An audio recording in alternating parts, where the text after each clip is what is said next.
อันนี้มักเบิ่งเรื่องไทยแล้วมักเพลงไทยแล้วพวกนี้มักเบิ่งเรื่องจีนแล้วก็มักเพลงจีนเนาะสบายดีพ่อแม่พี่น้องเนาะมื้อนี้เบาลังก็ได้เดินทางมาฮอดมาถึงหมู่บ้านแห่งหนึ่งอยู่กลางป่ากลางดอยนะซึ่งว่าหมู่บ้านนี้ก็ชื่อบ้านน้ำตำเมืองหุนแขวงอุดมไซเนาะอยู่แถวนี้จะเข้าเขตบริเวณชายแดนระหว่างเมืองหุนกับเมืองแบงเนาะ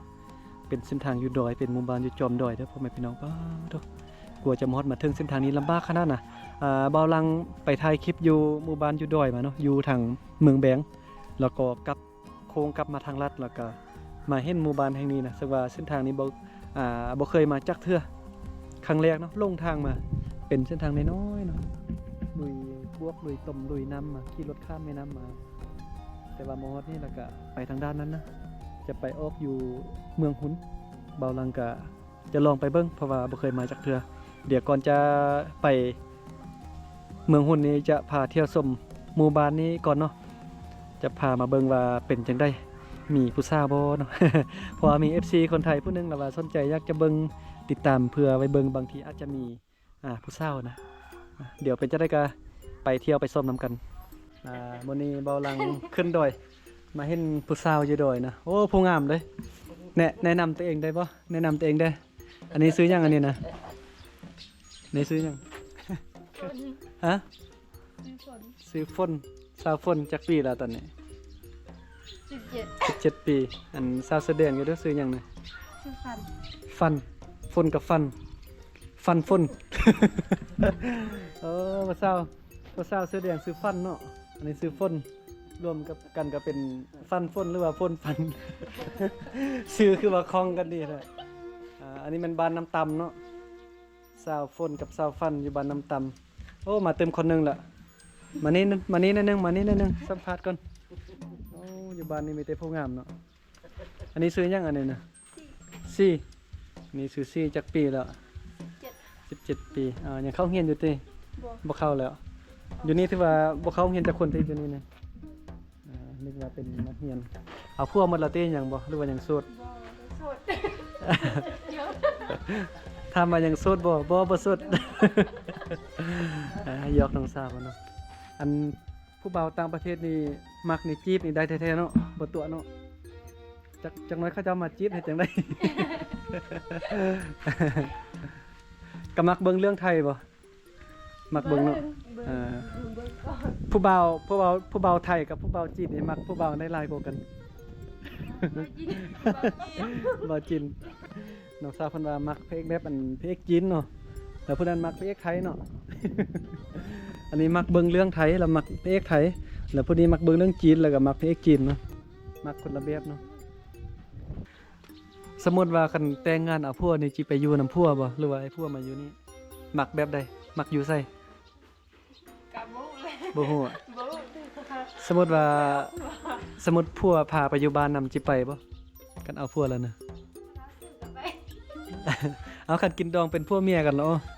คันแต่งเป็นผัวเป็นเมียกันแล้วก็ผัวพาไปอยู่บ้านก็ไปเนาะคันผัวอยากมาอยู่นี่ก็ให้มาอยู่ถือว่าตามใจผัวเนาะโอ้ใจดีเด้แบบนี้นะสอกยากได้ผู้หญิงแบบนี้เนาะ ถือว่าอยู่ใส่ก็ได้หมดเนาะถ้าว่าเข้าใจกันหมู่บ้านนี้เป็นตาสะอ่อนเนาะวิวงามแท้งามมาวิวนี่สุดยอดเลยพ่อแม่พี่น้องเบิ่งเนาะบ้านน้ำตำเมืองหุนแขวงลำไส้เนาะอยู่แถวบริเวณชายแดนเมืองหุนกับเมืองแบงเป็นชนเผ่ากะมุเนาะที่ว่ามาอาศัยอยู่หมู่บ้านแห่งนี้นะอยู่กลางป่ากลางดอยแบบนี้เลยลมพัดตอนนี้โอ้เย็นขนาดเลยขนาดว่าแดดออกได้ตอนนี้เป็นเวลา 12 โมงตอนสวยเนาะแดดออกก็ยังหนาวอยู่ลมพัดมาเติมแห้งหนาวเนาะชาวบ้านอยู่นี่จะเลี้ยงงัวเลี้ยงควายหลายเป็นพิเศษเลยพ่อแม่พี่น้องเบิ่งเนาะว่าตรงงัวบักหลายเขาเจ้าเลี้ยงนะอันนี้เข้าเขตชายแดนเมืองหุนแล้วเด้อนี่ป้าบ่ลังเดินทางตั้งแต่เมืองแบงจนมาฮอดชายแดนเมืองหุนอยู่ด้วยเนาะเมื่อกี้ขี่รถมา คิดว่าบ่แม่นทางคนบ่แม่นทางรถน่ะทางน้อยๆเมื่อกี้ว่าจะถ่ายวิดีโอมาเด้อโอ้ยานเด้อบ่กล้าถ่ายนะบ่ลืมเนาะยามมันจะมืดจะค่ำยานลงทางนะนี่ไม่เห็นน้องชายเพิ่นทางมาเป็นบ้านน้ำตำอันนี้นะเมื่อกี้ก็กลายบ้านห้างมาโอ้ตกใจแล่น วันนี้พามารีวิวนิดนึงเนาะนี่ก็เฮือนเพิ่นโอ้เฮือนชนเผ่ากะมุเฮานี่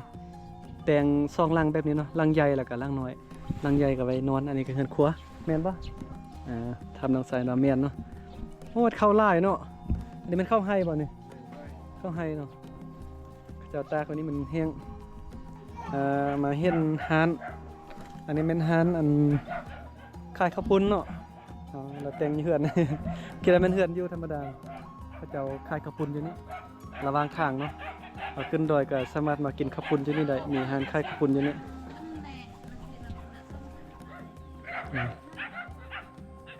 เบาลังก็แวะข้ามทางมาเรื่อยๆนะยานจะลงทางคุณเขาเจ้าว่าเส้นทางขี่ขึ้นหน่วยภูนะขี่รถขึ้นหน่วยภูฝั่งนั้นไปโอ้เป็นหมู่บ้านหนึงที่กว้างเลยกว้างแล้วก็ใหญ่เนาะลายหอมลายแยกลายมุมที่พากันไปใส่เนี่ยยอมมั้ยเปไว้ยังลองว่าภาษาลาวเบิ่งสักเครื่องไก่บ่สักเครื่องเนี่ยอยู่ใส่ยางไปสักหน่อยไปสักเครื่องเนาะบรรยากาศตอนสวยโอ้ยสบายกินมักแฟนเนาะแซ่บบ่แซ่บมีภาษาลาวเอิ้นว่ามักแฟนได้นี่เบิ่งซิมมั่งนึงเด้อกันหน่อยนี่ถึงหัวเอาอยู่ปลาเลยเนาะแซ่บไปแล้วขับมาเยี่ยมโอ้ไฟฟ้าสดจะได้เจ้าจับมันนะไม่ต้องไปจับมันเท่ามีน้ำบ่มาเท่ามีน้ำบ่อันนี้เป็นบอลตักน้ำเนาะมีลายบอลน้ำกอกนะเงินเพื่อได้อยู่มอสบายเนาะเงินไปเท่าอยู่มอน้ำกอกนี่บ่ไก่บ่โอ้ได้เบียกกอกนิดนึงเนาะอันนี้ภาษากระมุว่าจังไดละเสลืองไปไว้ชักขาบอกออกเสียงถึกบ่นี่โอ้หมู่บ้านนี่กวางเนาะบ้านนี่นะป้าโธ่กวางกว่าที่คิดอันนี้จะเป็นคกตำเข้าคือว่ามีอันนี้เอาปักลงดินเต้บ่ให้มันเคลื่อนไปเคลื่อนมาเนาะคันบ่มีดุมแบบนี้นี่คกมันเคลื่อนเนาะนี่เพิ่นปักใส่หูนี่เนาะ เห็นเดี๋ยวนี้เต้